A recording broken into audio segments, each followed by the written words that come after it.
নমস্কার। আজকে আমাদের সঙ্গে পেয়ে গিয়েছি মিস্টার জামাল উদ্দিন মল্লিক। উনি আমাদের অফিসে এসেছেন শিমুরালি থেকে। তো দাদার সঙ্গে আমাদের ফোনে পরিচয়, মানে দাদা আমাদের নাম্বারটি অন্য একজন এফপিসি ফার্মার্স প্রডিউসার কোম্পানির যে ডাইরেক্টর আছেন ওনার মারফত খোঁজ পেয়ে আমাদের অফিসে এসেছেন। তো দাদা অফিসে আসার মূল কারণ হচ্ছে দাদার খুব অনেক দিনের ইচ্ছা ছিল যে দাদা একটা ফার্মার্স প্রডিউসার কোম্পানি খুলবেন। তো দীর্ঘ 3 বছর ধরে উনি চেষ্টা করেছেন যে এই ফার্মার্স প্রডিউসার কোম্পানিটা খোলার জন্য, কিন্তু তিনি খুলতে পারেননি। নমস্কার দাদা। তো আপনি এই যে ফার্মার্স ক্লাবটা যে আপনি খুললেন আর কি, মানে ফার্মার্স ক্লাবের নাম দেওয়া হয়েছে রূপালী ফার্মার্স ক্লাব, রূপালী ফার্মার্স ক্লাব। তো এই ফার্মার্স ক্লাবটা করার পেছনে কি কারণ, আর আপনি এখন মানে কি করেন আর কি? যেটুকু আমি ওনার সঙ্গে কথা বলে আমি বুঝতে পেরেছি যে উনি প্রাথমিক শিক্ষকতা করতেন আর কি, তাই তো? হাই স্কুলে। হাই স্কুলে হাই স্কুলে হাই স্কুলে এবং কি সাবজেক্ট নিয়ে করতেন? Political science. পলিটিক্যাল সায়েন্স, একদম দারুণ সাবজেক্ট, যেটা আমাদের রোজকার চর্চা, পলিটিক্যাল কচকচানি। তো সেই বিষয়গুলো নিয়ে পড়াশোনা করতে হয়, তবে গিয়ে রাজনীতিতে যেতে হয়, এটা আমার বিশ্বাস। মানে কিছু করে খাবো বা চেটে খাবো এই জন্য যে আমি পলিটিক্সে যাব, এটা কখনোই করা উচিত নয়। হয়তো কথাগুলো শুনতে খারাপ লাগছে, বাট যে কোনো জিনিস করতে গেলেই কিন্তু পড়াশোনা করতে হবে। মানে আমি যদি কোনো কৃষিকাজের সঙ্গেও যুক্ত হতে যাই, মিনিমাম যদি আমরা পড়াশোনা না করি না, তাহলে কিন্তু সেটা যত দিন এগোবে বা টেকনোলজি এগোবে তত কিন্তু আপনি পিছিয়ে পড়বেন। তো দাদা আপনি যে এই ফার্মার্স ক্লাবটা করলেন, তো তার পেছনে তো নিশ্চয়ই কোনো একটা উদ্দেশ্য রয়েছে যে এই ফার্মার্সদের সঙ্গে আপনি কিভাবে জড়িত থাকতে চাইছেন, আর কিভাবে আপনি এটাকে এই মানে কর্মসংস্থান কি হতে পারে আপনার এই মাধ্যমে? নমস্কার, হুম। আমি জামাল উদ্দিন মল্লিক, একজন পলিটিক্যাল সায়েন্সের টিচার, রাউতারি হাই স্কুল। আমি আমার যা সাধারণত গ্রামেই বাস, এবং বেশিরভাগ মানুষ কৃষিজীবীর সঙ্গে যুক্ত। তো তাদের দুঃখ দুর্দশা, ইন দ্য সেন্স দুঃখ দুর্দশা হচ্ছে তারা ফসল তৈরি করে কিন্তু ন্যায্য মূল্য পায় না। ফড়েরা মাঝখান থেকে বেশিরভাগ পয়সাটাই খেয়ে ফেলে। তো এর পরপরই আমার পরিচয় হলো মোহনপুর কৃষি বিশ্ববিদ্যালয়ের প্রফেসর ডক্টর মৃত্যুঞ্জয় ঘোষ। উনি বললেন, আমরা বাংলার সুগন্ধি ধান যেমন গোবিন্দভোগ, রাধাতিলক, রাধুনী পাগল, কালোজিরা, এই সমস্ত নিয়ে উনি গবেষণা করছেন এবং চারিদিকে এই চাষের প্রসারটা করে চলেছেন। অর্থাৎ কৃষকরা যদি এই চাষটা করে তাহলে পরে তারা বেশি লাভবান হয়। এবং আমি উনার মানে বক্তব্যে অনুপ্রাণিত হয়ে আমি এই কৃষকদের নিয়ে একটা ফার্মার্স ক্লাব গঠন করি এবং কৃষকদের দিয়ে চাষ করাই। এবং আমাদের মৃত্যুঞ্জয় স্যার, উনি এই গোবিন্দভোগ ধানের চাল কৃষকদের দিয়ে তৈরি করে আমার এই ক্লাবের মাধ্যমে আমরা সুফল বাংলা, তার আগে আমরা হচ্ছে মোহনপুর কৃষি বিশ্ববিদ্যালয়ে স্টল ছিল, ওইখানে আমরা দিতাম এবং টাকা নিয়ে এসে কৃষকদের দিয়ে দিতাম আমাদের সঙ্গে। তাতে কি কৃষকরা লাভবান হতো? অনেক বেশি লাভবান। আমি সেই প্রসঙ্গে আসছি। হ্যাঁ, মানে যেটুকু আপনাকে মানে কথার ছলে আমি বলছি, আমরা যেদিকে তাকাই বা আমাদের কাছে যত এনকোয়ারি আসে, সবাই তো দেখি এই মোটা লাল স্বর্ণ ধানটা চাষ করতেই ব্যস্ত, এবং সেই ধানের এত মানে মানে ফলন যে তারা ন্যায্য মূল্যটাই পাচ্ছে না। সেখানে আমরা যদি একটু অল্টারনেটিভ চাষ করি, তাহলে মনে হয় আমাদের পয়সাটা অনেক বেশি আসতে। অনেক বেশি পয়সা। আচ্ছা। আপনার যেমন ধানটা লাল স্বর্ণ ধানটা চাষ করা হচ্ছে, 1 বিঘাতে 10 বস্তা ধান হচ্ছে। আচ্ছা। 1100 টাকা করে বিক্রি করলে তার মূল্য, বাজার মূল্য দাঁড়াচ্ছে 11,000 টাকা। আচ্ছা। আমরা যদি 1 বিঘা জমিতে গোবিন্দভোগ কিংবা রাধাতিলক চাষ করি, আচ্ছা। রাধাতিলক করলে 8 বস্তা মিনিমাম হবে, আচ্ছা। আর গোবিন্দভোগ 7-8 বস্তা। আচ্ছা। এইবার যেমন 10 বস্তাও হয়েছে এই গত সিজনে। আচ্ছা একজন কৃষক তার জমিতে 10 বস্তা ধান ফলিয়েছেন। আচ্ছা। তো 10 বস্তা ধান ফলানোর পরে আমাদের সংগঠনের থেকে করেছিলেন। হুম। সেই ধানগুলো আমরা সংগঠনের তরফ থেকে নিয়ে আবার বিক্রি করে দিয়েছি।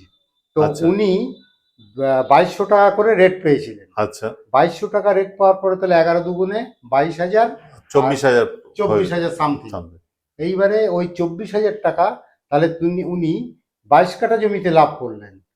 আর পাশাপাশি যদি আমরা গোবিন্দভোগ ওই রাধাতিলক। রাধাতলা না সরি ওই লাল স্বর্ণ চাষ করতেন, আচ্ছা, তাহলে ওনার 11,000 11,000 টাকা টাকা দাঁড়াতো, তাহলে ডাবল হয়ে গেল। হ্যাঁ।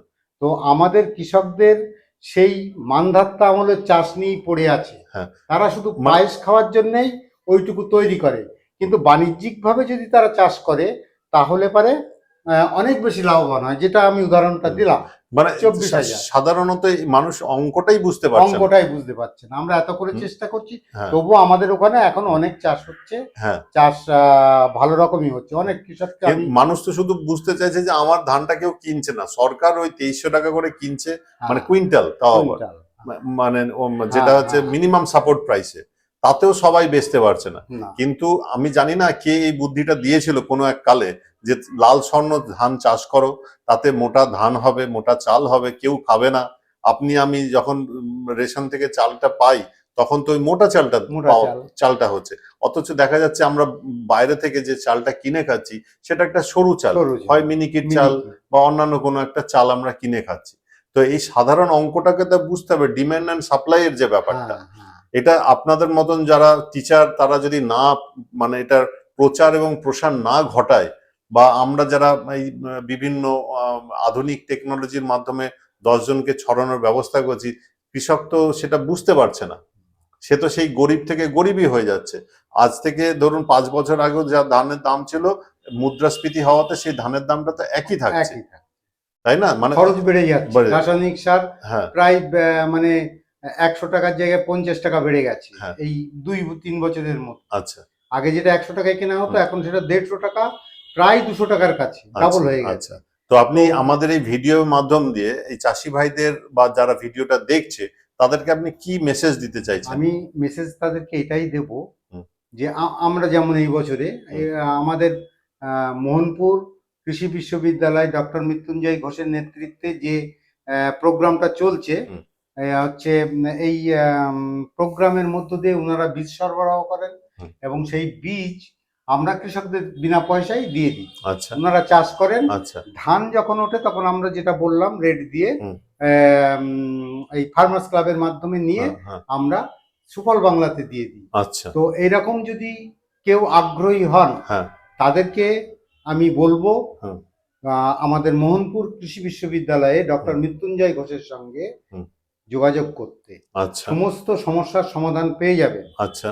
এবং আমি একটা টেকনিক্যাল ফল্টে পড়ে গিয়েছিলাম, সেটা হচ্ছে আমার রূপালী ফার্মার্স ক্লাবের নিয়ে সরকার লেটেস্ট গত 3 বছর আগে প্রোগ্রাম করেছিল যে প্যান কার্ড না হলে আর ওই অ্যাকাউন্টের টাকা সব বন্ধ হয়ে যাবে। আচ্ছা। তো আমি সেই ফাঁদে পড়ে যাওয়ার পরে আমি সেই খোঁজ পেলাম, আমি ফুলিয়ার আমার এক বন্ধুর কাছ থেকে, তন্ময়দার ব্যাপারে ওনাকে ফোন করলাম।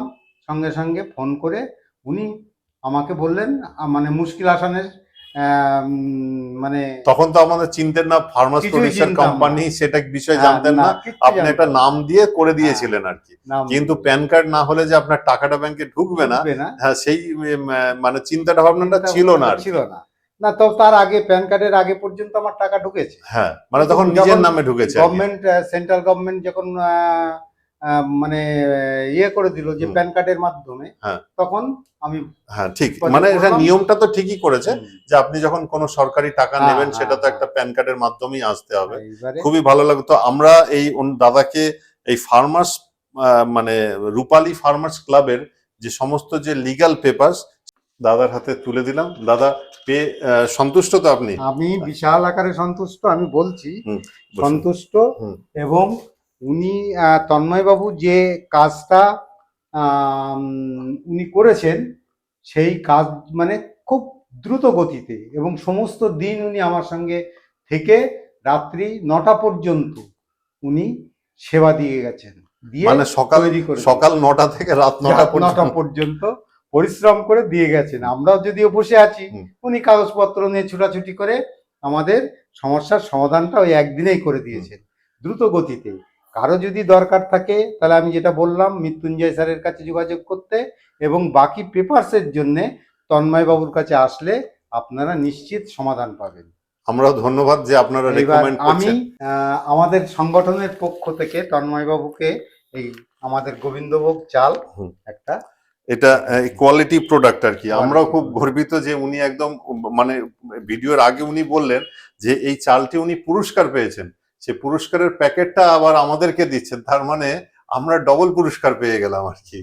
এটাতেও আমরা কিন্তু খুব আনন্দিত আর কি। আমি এটা ইউনিভার্সিটি থেকে পেয়েছিলাম, মোহনপুর কৃষি বিশ্ববিদ্যালয় থেকে। হ্যাঁ। আমার সংগঠনের তরফ থেকে, মানে কাজের প্রতি সন্তুষ্ট হয়ে ওনারা আমাদের নদিয়া জেলাতে দুজনকে দিয়েছিলেন, তার মধ্যে আমি একজন।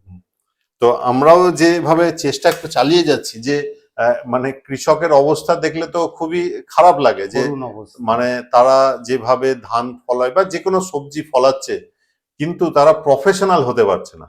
মানে প্রফেশনাল কে হয়ে যাচ্ছে, যে ধরুন কলকাতায় একজন বসে আছে, পয়সা নিয়ে বসে আছে, সে কোনো রকমে সেই তার কাছে যেহেতু পয়সাটা রয়েছে, সে মার্কেটটাকে কিন্তু ক্যাপচার করে নিচ্ছে। ক্যাপচার করে দিচ্ছে। যেখানে আমরা কৃষকরা আমাদের সমস্ত কিছু থাকা সত্ত্বেও আমরা কিন্তু কোনো রকম মানে ধরুন সরকারি যে ওয়ার্ক অর্ডার বেরোচ্ছে সেখানে আমরা জানতেই পারছি না। প্রথম কথা হচ্ছে সরকারি যে টেন্ডার গুলো বেরোচ্ছে সেগুলো আমরা কিন্তু জানতে পারছি না।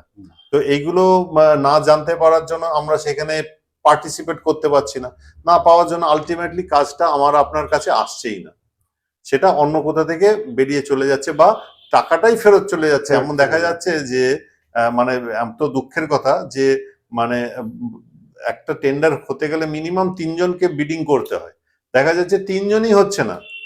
তাহলে একদিকে তো কর্মসংস্থান নেই, আমরা ভাবছি চাকরি চাই চাকরি চাই। আরে চাকরির থেকে আপনাকে একটু অল্টারনেট চিন্তা করতে হবে, আপনাকে ভাবতে হবে যে চাকরি আমি দেব কিভাবে, চাকরি আজকের দিনেও দেওয়া সম্ভব, সেটা আপনাকে একটুখানি মাথা খাটিয়ে বলতে হবে। তো আপনি শিক্ষক হিসাবে কি বলতে চাইছেন আর কি? আমি বলতে চাচ্ছি আমাদের মানে আহ, শিক্ষার একটু অভাব আছে কৃষকদের মধ্যে, হ্যাঁ। তারা সমস্ত বিষয়টা জানে না।